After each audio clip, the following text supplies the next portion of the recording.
Hello, everyone. The clip you're about to hear is from one of our exclusive Patreon episodes on a recent horror release, and just like all of our other episodes, it might include major spoilers for said horror release, so don't listen to it if you haven't already seen it. You've officially been warned. And if you'd like to hear the full episode, just head on over to patreon.com/horrorqueers and subscribe today. Without further ado, here is your exclusive Patreon clip. But I think if this is the kind of weird that connects with you, this is like a slam dunk. Like, I just ate these episodes up. Yeah, no, I did too, and I was expecting to work through them more slowly, and my brain was like, nope, binge it. Oh, and for sure. This is the perfect way. Like, I couldn't see this being as effective if it had had a traditional week-to-week rollout, because this is 100%. That episode was 35 minutes. The next one is 40. I'm in. I'm just steamrolling right through. But it's also a thing where, again, because this is, as we've said, weird, like, this could be a thing where a lot of people watch the first episode and like, nope, I'm out. If it was a week-to-week basis. And then, boom, viewers drop week to week and then it gets canceled. Mm-hmm. But whatever. I will say, this suffers like a lot of TV shows, and we're going to have a lot more to say about TV shows, as you teased. Mm-hmm. This, I don't think, has a great first episode.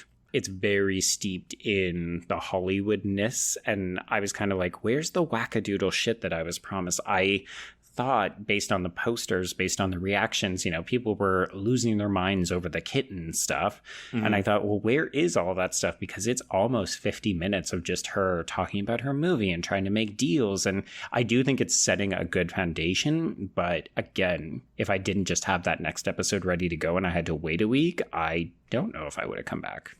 I'm starting to realize this about horror shows specifically because, and this is dating all the way back to, and not this is that long ago, but like even when I first watched, no, it's after that. No, the Exorcist TV series, which I think doesn't have a great pilot. Right. But as it goes on, it gets so much better. Mm-hmm. And I'm starting to realize that with horror shows, I wonder if it's because we're all walking in with very certain expectations on what we expect from a horror series. Yeah. So when the pilot or the premiere is not heavy on the horror, because it is all set up, we have to introduce all these characters and then lay the playing field down.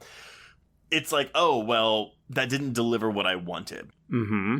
And granted, this is also true of all TV premieres and pilots, but oh, sure. Especially so with horror, a pilot for something like This Is Us, it's like, okay, this is probably representative of what the show is going to be like moving forward. Mm-hmm. Not always the case with horror because they can't just give you all the good stuff in the first episode.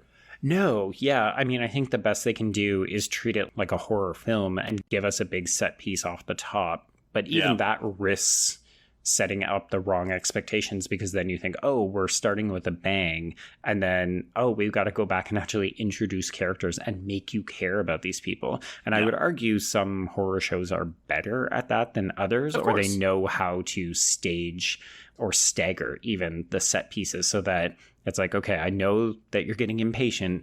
Trust us, we will kill someone, or we will introduce a demon or something.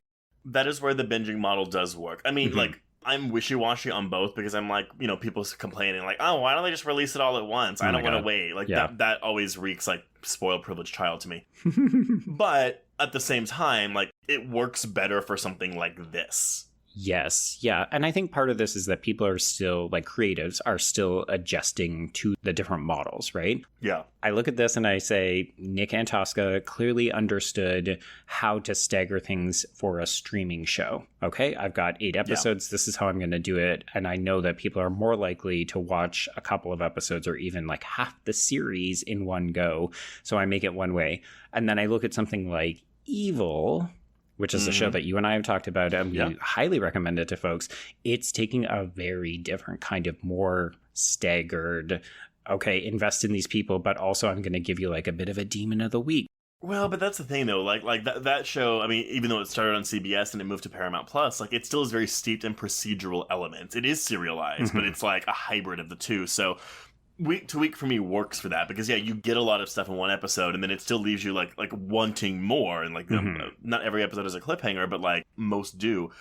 This one though, every episode does it in a cliffhanger of sorts, but it's also like, it's such a Well, there's no resolution, right? So it's very much like you need to slip into the next episode because the story is not finished. It's not like, come back next week. Well, there's also a lot of, I don't know what's going on right now.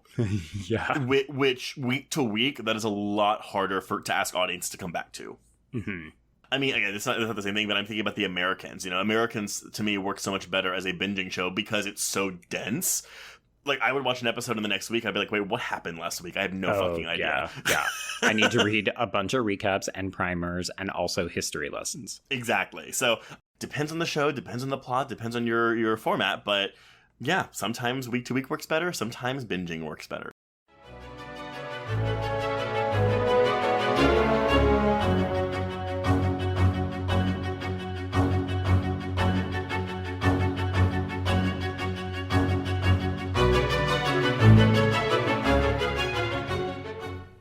It was late in the afternoon when the professor and I took our way towards the east, whence I knew Jonathan was coming.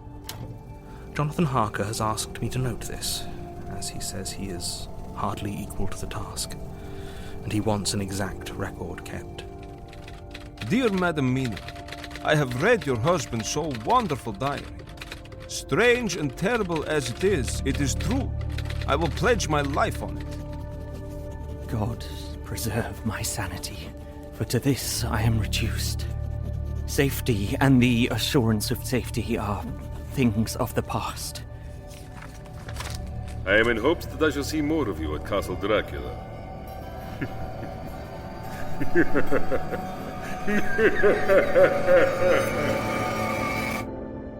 Listen to Regarding Dracula wherever you listen to podcasts, or find us online at bloody.fm.